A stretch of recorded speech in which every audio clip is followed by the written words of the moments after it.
Good afternoon. Welcome to the program Universalization of Elementary Education. As you know, after independence, one of the most important challenges that the government of India has faced is to attain universal literacy. Right from the independence time, there have been several committees, commissions, and also national policies to address this particular issue of universalization of elementary education.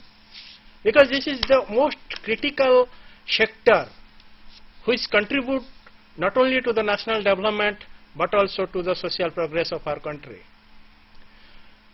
A truly universally educated society will achieve the goals of a nation, and that is very clear if we achieve universal literacy. In order to achieve this, Government of India has taken several steps from time to time in the form of policies and different initiatives, strategies and innovations. So today we will be discussing about the historical background of this particular effort of universalization of elementary education and different attempts, strategies and initiatives taken by Government of India in this regard. As well as we will also focus on several issues which have been associated with this particular effort of universalization of elementary education. To discuss all these, we have today in the studio Professor K.K. Vasisht. He is head of the Department Elementary Education, NCERT, New Delhi. Professor Vasisht is a senior academic who is involved in elementary education and is looking after the most important project of Government of India, that is Sarva Shiksha Vision recently. And he has a lot of experience. We can share with his experience and also will learn about the different issues that are faced with this particular aspect of universalization of elementary education. Now I request Professor Vasisht to highlight why this universalization of elementary education is one of the topmost agenda for Government of India. You know, friends, this human species, when they are born, they are one of the weakest, and they need all kind of support and assistance, and they start learning from the moment they take birth, and they have various kind of experiences with mother, and naturally and gradually they develop their communication part of that. Every society, every enlightened society develops a kind of cultural linkage over the period of time. Say for example, societies want to preserve their culture, enrich their culture, transmit their culture, and for that the most important tool is education. While education is a tool for cultural transformation, it is a very great help for individuals to grow by themselves, meaning thereby their growth and development is properly nurtured through the educational inputs which some sort of education provides. And there, with the education that provides it at the early grades is mostly commonly known as basic education, primary education, or some people call elementary education up to certain age level. In this, you know, what is the expectation? The expectation is that the child should be able to learn some sort of basic communication skills, some sort of later on the reading skills. Then also people have to acquire certain habits of healthy living, living by himself, living in the context of the other individuals or society and other creatures in nearby. And then he has to develop a positive kind of attitude towards all members of the creation with whom he or she might be interacting. And then he has to learn a little bit of computational part of that, and ultimately one has to develop sort of independent thinking, so something that makes him to take certain judgments for each and every small activity. Say for example, what he should do, what he should not do, how to communicate, how to become a socially acceptable human being. In that endeavor, ultimately we would say that basic education makes a person a normal, contributing human being, which can be an asset to the society. And therefore you would have seen that all societies across the world, wherever they exist, they give top priority to the education of their younger ones, especially in the formative years, when the children are growing. From the age, learning starts from the womb of mother, but formal kind of things we begin as a child develops from classes 3 at the age of 3 to at least of the 14 years of age, because this much of period gives their kind of experiences which become a permanent sort of asset for the individual, and for that kind of thing a certain period, certain kind of experiences are taught properly, and those constitute ultimately the curriculum of basic education. And therefore this is a very important endeavor, so that individual is empowered to maintain himself, to maintain good relationships with the environment or the individuals around, and to be able to communicate, and to able to contribute, and to grow, and to help the system around. And therefore this is a very important activity through which all societies are making all out efforts to see that all children get this much of education, which is very essential from both points of view, from the point of the individual, the society, the nation, and also the all kind of the transactions that we have, they require. Because a person who are not that who don't have that kind of education, they might have some experiences which may or may not contribute towards the development of the individual, and therefore an organized effort is made by all concerned, or elders in the society, or responsible people in the society, that all people of the young generation take advantage of the basic education. Rightly you have highlighted the importance of elementary education or basic education for a child, and how it is essential to lead a successful and good life.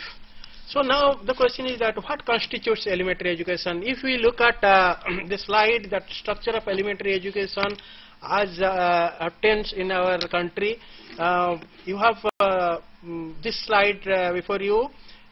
First is pre-primary, then the primary, then upper primary, secondary, senior secondary. This is what we call 10 plus 2 plus 3 pattern of education. And in this team we have primary and upper primary that constitute elementary education. And the focus when we talk of universalization of elementary education, that means that a child, as you have rightly said, up to 14 years of age, and that means up to 8th standard, that a child must attain schooling up to 8th standard. That is the minimum basic requirement that a child should acquire during his life, and that we call elementary education. And now we let us have a very quick look at the earlier form of elementary education, how elementary education has passed through in the earlier stages. That means in ancient period, medieval period, British period, what was the status? Very quickly, if we see the historical perspective, then we have basically ancient and medieval period, then pre-independence period, then of course post-independence period. The most important aspect, if we look at this particular slide and the 3 stages, that elementary education in the form of universalization has happened in the post-independence period. Of course, there are certain developments during ancient, medieval and pre-independence period. Let us look at the ancient and medieval period. If we look at the ancient period, from Vedic time, that Vedic period education was imparted through Guru Shishya Parampara. As you know, that there is a teacher and there are students. They were taught in some ashram, and all kinds of basic knowledge what is necessary that you have been telling about. They were provided in ashrams by Guru. Then Later on, when Buddhist system of education started, that is monastic system of education, this elementary education or basic education was imparted through this system of education. And by 10th centuries, we have pathshalas and tolls. They were spread over our country, and in these pathshalas and tolls, elementary education was provided, and basic skills to lead successful life, they were important. And during medieval period, elementary education was imparted through maktabs and madrasas, and they are the basic rudimentary knowledge of arithmetic, language, and other life skills. They were also imparted. Now we come to pre-independence development. When we talk about pre-independence development, basically it relates to British period. Here the first attempt by the British government was when Macaulay's Minutes was introduced. Macaulay's Minutes, particularly it was aimed at educating native Indians on the pattern of British system of education. And the objective of elementary education or any kind of education that time was to impart British kind of knowledge, and this all Western knowledge was imparted.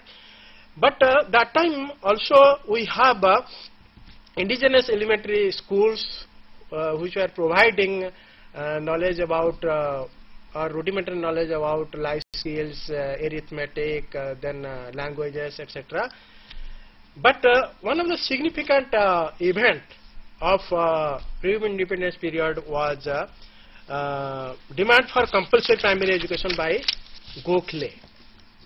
As you know, he was one of the foremost freedom fighters of our country, and he for the first time demanded that primary education should be made compulsory. And I believe that it was a landmark in the history of elementary universalization of elementary education, and he made it point that primary education should be made compulsory. Of course, his effort was not successful that time, but later on his thinking was concretized in the form of later efforts, and Mahatma Gandhi also initiated basic education program, which is called Nai Talim. And here what Professor Vasisht was saying, he for the first time initiated craft center education and learning by doing, and his vision was to provide basic education or elementary education in the form of craft centered education. So these are important landmarks that we had during pre-independence period.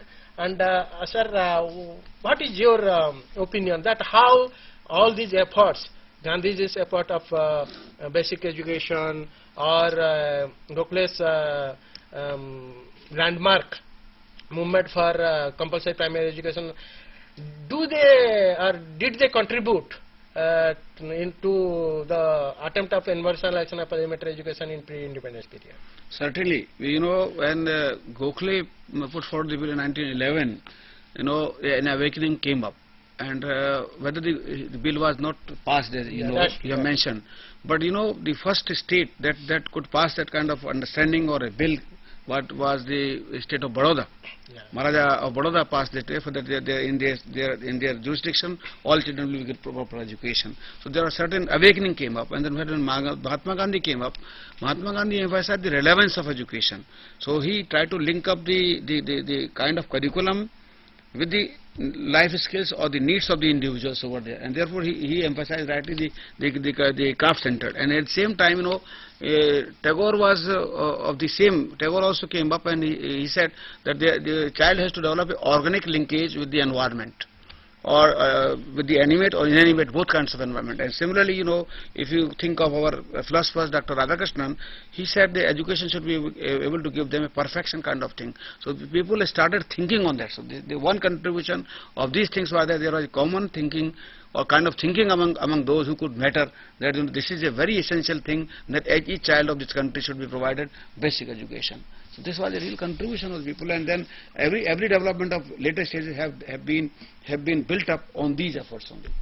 That's true that all these efforts by Gokhale, Gandhiji, and later on there are also different efforts, and all these efforts contributed to what we call universalization of elementary education. But if we look at the post-independence development, and perhaps that the first initiative or the first effort or the first vision towards universalization of elementary education was that of the Constitution itself. The Constitution, if we look at the post-independence period, Article 45 of the Indian Constitution, which is related to directive principle of state policy, it gave importance to universalization of elementary education, a compulsory free primary education. And itself in 1950, the Constitution of India gave importance that within the period of, I think, 10 years, from 1950 to 1960, all children in the relevant age group will be provided compulsory primary education. This is one of the landmark initiative in the post-independence period, and perhaps that laid the foundation for the vision of universalization of elementary education in India. And as a result, what happened? Right from past 5-year plans and successive 5-year plans, they allocated huge funds for elementary education, and that was a very positive indication towards elementary education in our country. And the 5-year plans, they also realized the importance of elementary education and basic education in our country. Then the next important development, the Education Commission, as you know, popularly known as Kothari Commission, it also talked about the scheme of education system in our country in the form of 10 plus 2 plus 3, and in that perspective, in that framework, it also emphasized this universal compulsory primary education. But later on, I think the most important initiative in independence period, that is the effort of the initiative taken by National Policy on Education and Program of Action. National Policy on Education 1986 and Program of Action 1992. These two documents, they have vividly talked about universalization of elementary education. Sir, I would like you to highlight that how, in what way these two documents, NP, National Policy on Education 86 and Program of Action, what are their importance or their main recommendation? Like they have talked about universal access, enrollment, and what are thank you, Mr. Das. You have very rightly pointed out that the Article 45, the state shall provide, said that the state shall provide to endeavor to provide free and compulsory access to education to all children until they attain the age of 14 years. It was a good thing, but so it could not be pursued in that spirit, perhaps, so we could not get in 10 years, the results were not there. The results were not there in 20 years. Results were not there in more years also. So in 1986, the policy said, and one significant thing that you should underline is that the education should to all will be provided of a satisfactory quality. This was an additional wording added over there, that we will not just provide a kind of education that will not mean anything for somebody, but it will be of some satisfactory quality. So therefore the emphasis on the quality began from the policy of 86, and then 1992 POA provides the how to work it out, how to implement it, how to see the results coming up. And therefore during this period, 1986 and 1992, there was a development, in the name of 1991 Government of India constituted a committee, and then they came out with a document called Minimum Levels of Learning. That was especially for a primary stage, and that was a step towards enhancing quality of elementary education. Therefore, this policy, if you ask me, I would say this made us quality conscious. That's true. Then if we look at the further developments in the post-independence, of course, Acharya Ramurthy Committee in 1990 also emphasized elementary education, universalization elementary education, and then the most important development, another important development rather we should say, that Supreme Court in 1993 recognized elementary education as a fundamental right. Then as a follow-up that, Saikia Committee in 1997 also strongly recommended that elementary education should be made a fundamental right, and subsequently the constitutional amendment bill which was brought in 2002, it made elementary education as a fundamental right. So basic thing here, we should recognize that elementary education, which was not considered as a fundamental right, and henceforth it used to be considered as a fundamental right. By that, every individual in our society has a right to get elementary education. That is a significant development. Sir, would you like to tell about it? Of course, you know, we should be very objective when we say about, you know, Article 45 was under, as you have rightly mentioned, under the directive principles of the state policy. It was not placed at that point of time under the fundamental rights. It was a directive principle. It was not a justiciable kind of thing. It was a mandate. That we will do it. But you see, if it is not properly done, then you could not approach. Somebody could not question. But now this thing has come on 28th November 2002, that, you know, this has been made a fundamental right by making 86th Constitutional Amendment Act. And what the Act said, that they have introduced another, you know, Article 21A that I think you are going to refer to, wherein it has been made a right. And then Article 45 has been consequently substituted by another statement that, you know, the state shall endeavor to provide preschool education or early childhood care and education to all children until they attain the age of 6 years. So that the Article 45 remains there. But now the focus has shifted, that the ECC has been shifted to Article 45, and elementary education has been shifted to Article 21A, and there are other provisions that I think you will refer to. That's true. Now, if we look at the developments, perhaps several initiatives and developments have taken place so far as universalization of elementary education is concerned. Let us look at the present status. If we this is the all India figure of gross enrollment ratio, and if we look at this figure, that since 1951, both primary level and upper primary level gross enrollment ratio has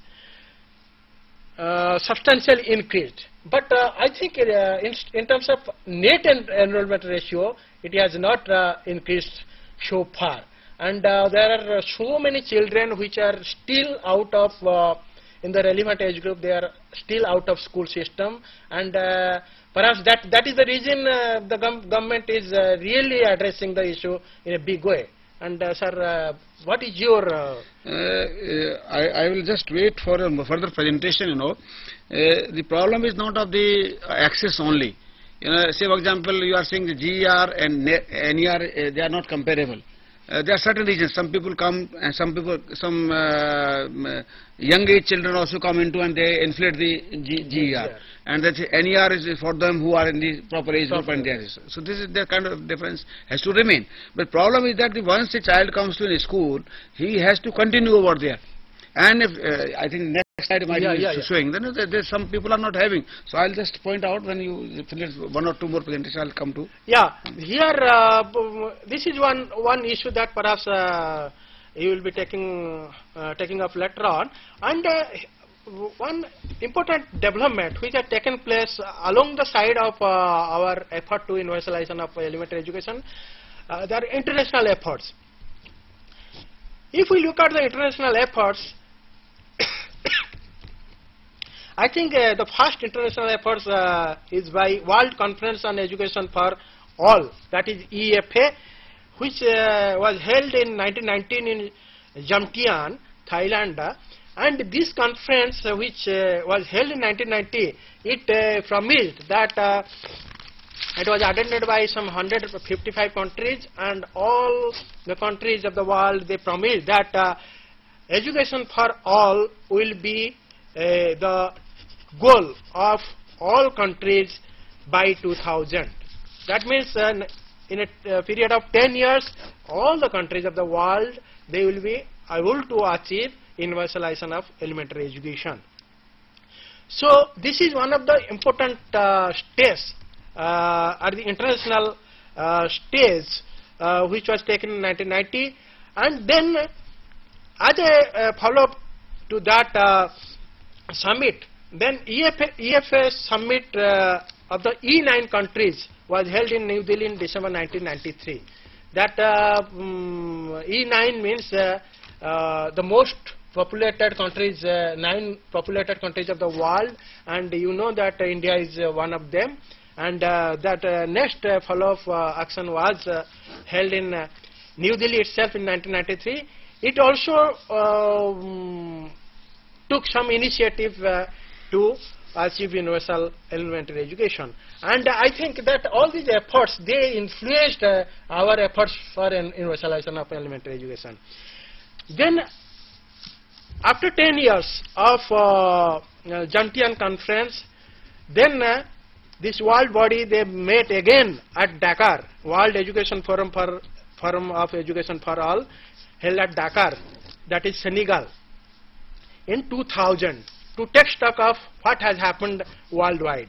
But when it found that perhaps substantial not has been done with regard to elementary education, then again they set that goal that all the countries which have this problem of universalization, they will achieve the goal by 2015.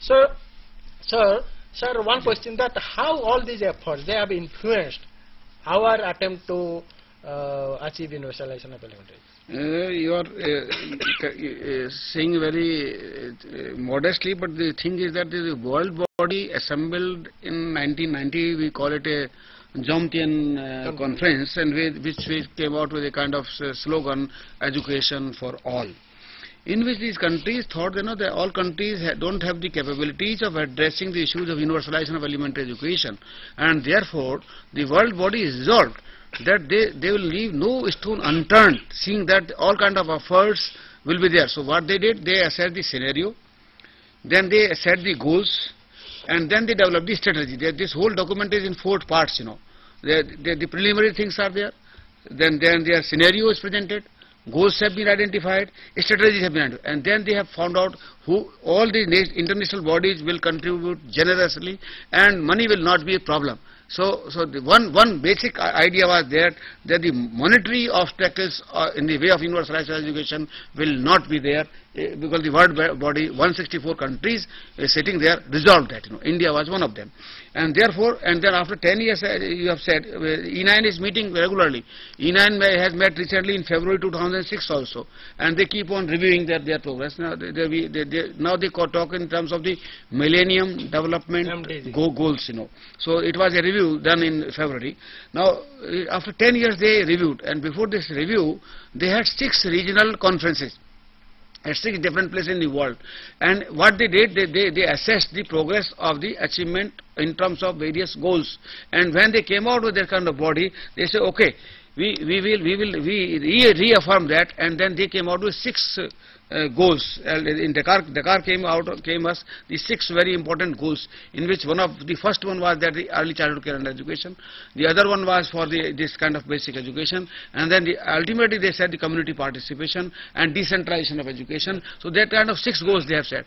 But when it comes to issue, then I'll talk that what happens, the international bodies talk of, and then sometimes they have some compulsions. I'll share in the next part of that. These 6 goals are not there in the they are not there in the Millennium Development Goals. Out of the 6, only 2 figure over there.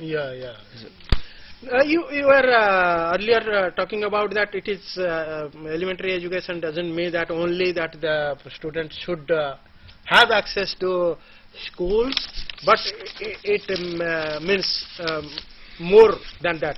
So particularly are you talking of universal access, universal enrollment and universal retention? Certainly, you know, firstly, when a child is there and we have to provide education, there has to be some provision, and the provision in terms of the schooling. Schooling means there has to be some infrastructure, there have to be some teacher, there has to be some curriculum, there has to be some text material or something like that. So one has to, and then the school has to be within the reach of the individual. So therefore, so that last time you asked me what was the impact. When the impact of this Dakar and this own government of India was there, then we are saying that we will achieve this target when the international community is saying 2015, but we are pitching at 2010. In Sub-Shiksha Abhiyan, we had said that all children will be in the school by 2007. Earlier we said by 2003. Now we have revised to 2007. And by 2010 we say that we will provide all children elementary education of satisfactory quality. Let us see how do we progress. But we are marching ahead. We are trying to say that even before the international community says 15, we will achieve the target by 2010. This is one impact. Second thing was that is the access. Then you are providing school. Then access, ultimately you have to see that children who come to the school, they remain there for a couple of years. And once they remain there, they take advantage of that kind of education. So that there is some kind of the kind of understanding with the children, habit patterns of the children, or some, if you don't say the achievement will be will manifest in various kinds of the developmental areas of the child. So some child will be in proper form. Okay, before we go in detail about the issues and concerns regarding elementary education, let us look at the different initiatives, innovation strategies they have been taken from time to time. And if you look at the particular slide, you can find that there have been so many efforts which have been taken in the past to achieve universalization of elementary education. They are in different forms. Perhaps Andhra Pradesh primary education project, Bihar education project, Uttar Pradesh basic education program, non-formal education, which started in 1979-80, and it had a lot of impact in terms of NFE centers, etc. Then, of course, Operation Blackboard is a very important landmark in the achievement of universalization of elementary education. Then midday meal scheme 1995. Then national program for education of girls at elementary level. Then Kasturba Gandhi Balik Vidyalaya. Then we have other projects or other initiatives like Lok Jambish project. 1992-94 the first phase, and then also second phase it was in 1998. Jansala program 1997. Then we have free and compulsory education on fundamental right 2002. And the most significant, in the last decade, significant effort in this regard, that is district primary education program DPEP 1994. And later on this DPEP program and many other programs of universalization of elementary education, they were subsumed under Sarva Shiksha Abhijan, that SSA, which was launched in 2000 itself. So from this perhaps we come to know that several initiatives from time to time have been taken by the government of India, by different state governments and by different NGOs. So perhaps there has been a concerted effort towards achieving the goal of universalization. So what is your opinion? Certainly these all efforts have contributed a lot towards the universalization of education. You know, if you talk of Lok Jambish Parishad, Shiksha Karmi project, Janasala program, DPEP, all these have been contributing because they have been a kind of innovative ideas put to practice. Say, they have said that the curriculum will be child friendly. Somewhere it was joyful learning. Then Operation Blackboard, as you rightly mentioned. See, the main important thing of Janashala I would like to highlight is that, you know, this was a block based, community centered program, and that helped to achieve a lot of things. And a special thing that they did was only multi-grade teaching. When it comes to this midday meal is for providing nutritive diet to children to support them, because there are regions why children do not come to our school is that there are some regions are economic, and this economic regions extend to their food habits also, and therefore all out efforts have been tried and made that so that all children are attracted towards the school education.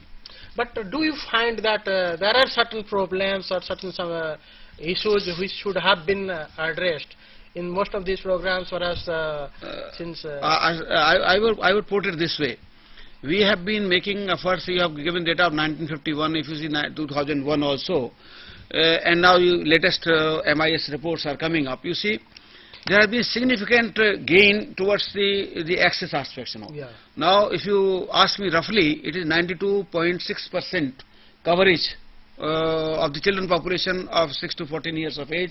Those are in schools.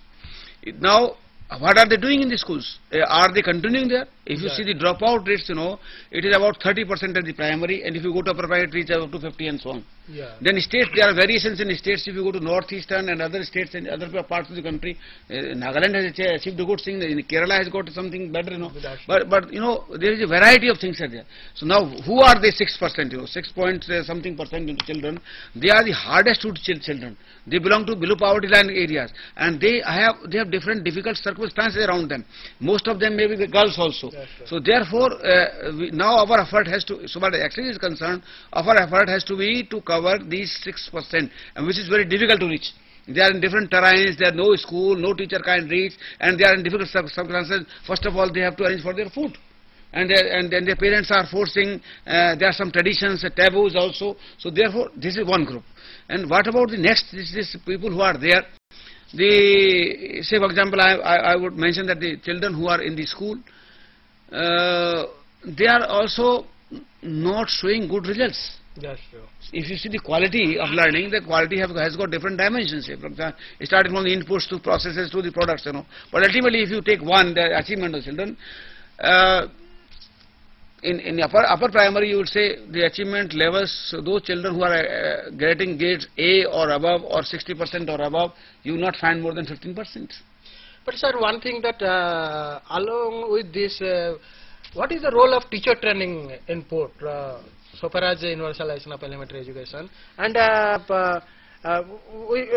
we'll very quickly look at the innovative intervention in teacher education for UA, Shiksha Karmi project, then Himachal Pradesh volunteer teacher scheme. There MB Foundation program which was aimed at putting children in labor sector to the school, and they says they will be there in the school. So there have been several efforts so far as teacher education is concerned. Then here also distance education has played a significant role, and in NCERT as well as in IGNOU there have been several efforts in this regard. If we look at this slide, then we have from Indira Gandhi National Open University, we have programs like Certificate in Guidance, which is aimed at primary school teachers, making them awareness of children's requirement in primary school. Then Diploma in Primary Education, and NCERT is the most important distance education program, that Special Orientation Program for Primary School Teachers, SOPT, which continued for a long time, and it covered a large number of teachers trained under this program. Then we have distance education program under DPP. When DPP was launched, that time IGNOU also worked a lot towards contributing to the program of DPP through distance education program. Later on, at present, when SSA came into existence, again distance education program under SSA is also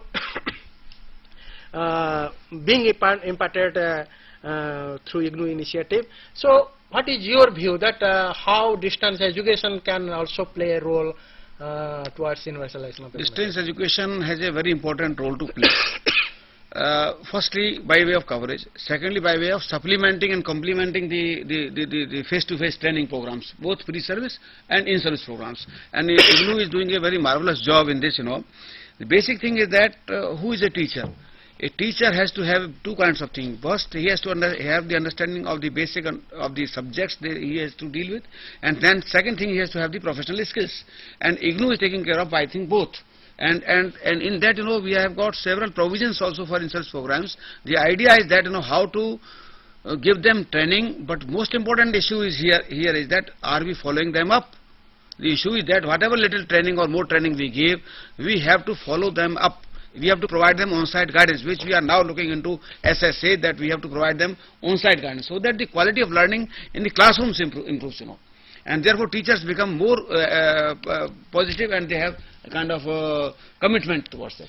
At the end, may I request you that NCERT, which is affects body in school education, and particularly the Government of India believes or has a lot of faith in NCERT about all these programs of SSA, then what is your experience that how this program of SSA going towards? So what is your experience? I would simply in a nutshell say that NCERT is playing its role, and has very important thing to say that the quality improvement. We are working for the qualitative improvement of elementary education, and we have recently introduced the monitoring system for quality dimensions, and from that we believe that if it is institutionalized, I hope that the quality will start improving, and that is the main task now. The quality issues are there.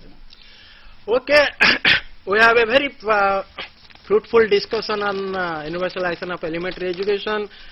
We started with the very need of elementary education for an individual to lead a successful social life, and also how universalization of elementary education contributes to the overall national development as well as social progress in our country. And we had a very brief background of or historical background of elementary education in ancient and medieval period, then pre-independence period and post-independence period. Then several international efforts, how they have influenced elementary education movement in our country, and several initiative, efforts, strategies taken by Government of India as well as state government, NCERT and IGNOU, and all these efforts, how they have worked towards achieving universalization of elementary education. Also different issues related to universal access, universal enrollment, universal retention, then quality, and one of the most important dimension of elementary education, quality, that Professor Vasisht has been several times highlighting this issue of quality, and perhaps NCERT is at present looking into that. And with that, perhaps the effort of universalization of elementary education will be more successful.